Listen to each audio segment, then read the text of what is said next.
Bon, j'ai fait une vérification des parties mécaniques de la gate, de l'inversion de marche. On est tout bon, on n'a pas de jeu nulle part. On a en fait des petites bagues plastiques qui tiennent ici on a le même, elles sont toujours en bon état. Ça c'est pareil, il faut les vérifier, qu'elles soient pas complètement bouffées, sinon après ça crée du jeu, ça vibre. On a quelquefois du mal à passer de la marche arrière à la marche avant, donc c'est à vérifier aussi. Bon là tout est bon à ce niveau là.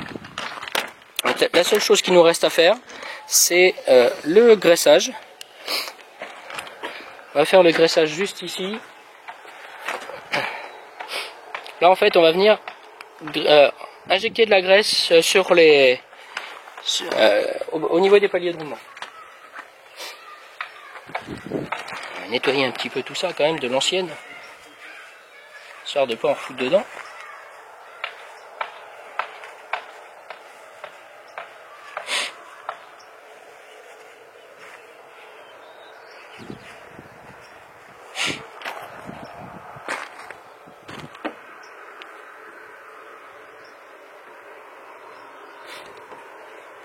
Et on a des pompes à graisse spécifiques avec un embout plastique comme ça, donc qui permet de simplement positionner sur la tête du graisseur et d'injecter la graisse mais sans avoir de pression dessus, ce qui fait qu'on ne peut pas retourner les lèvres des joints speed. Donc on a juste à se positionner comme ça et mettre un chiffon dessous. Je vais faire, voilà. Évidemment, je suis presque plus de graisse là-dedans.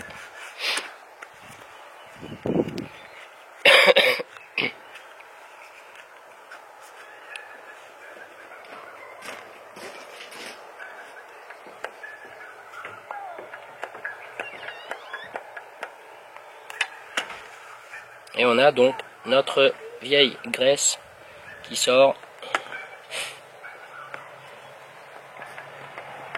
Ici, c'est pas facile à une seule main.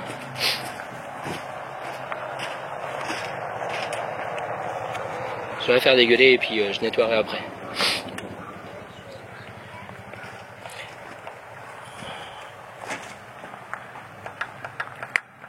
Voilà, et on a notre vieille graisse qui sort.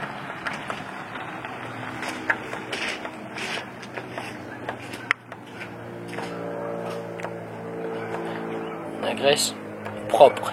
Il y a toujours un peu d'eau qui rentre à l'intérieur du roulement. C'est pas catastrophique, mais c'est important de toujours graisser en fait ce roulement après la journée de boulot au bateau et de le laisser en fait laisser siéger le roulement pour toute la nuit avec une graisse propre et sans eau. On essuie la graisse en surplus, on a juste à le rebrancher sur le graisseur. Ok, et là. Donc là pour la partie du jet, pour l'instant c'est terminé. On va juste après faire un petit nettoyage à l'extérieur. Et ce sera tout.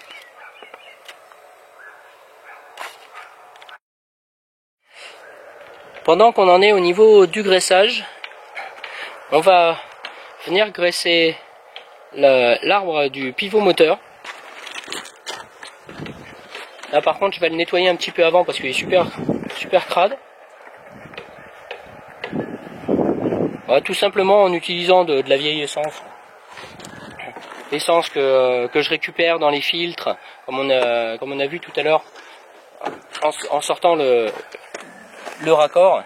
L'essence que je récupère, je la garde dans des bidons et puis ça me permet de nettoyer les parties extérieures du moteur.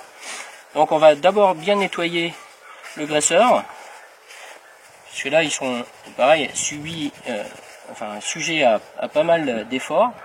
On va vérifier que la bille au niveau du graisseur ne soit pas bloquée. Donc là c'est bon.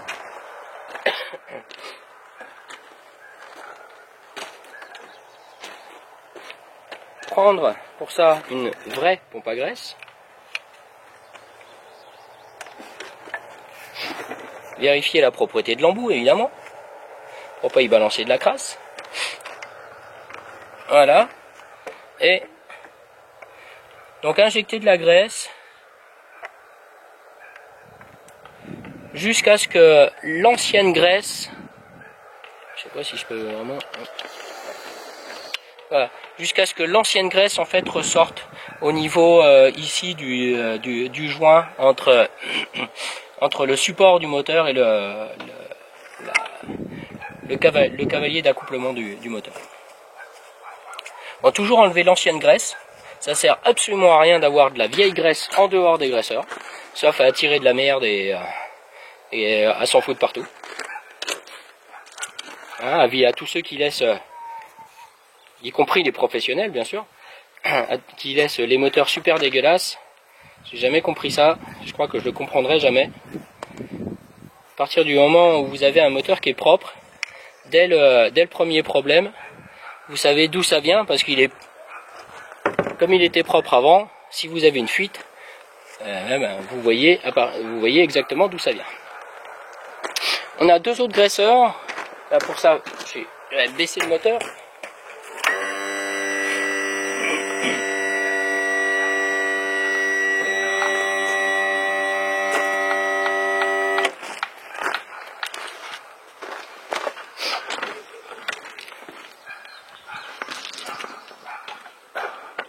Pas facile avec le pied, évidemment.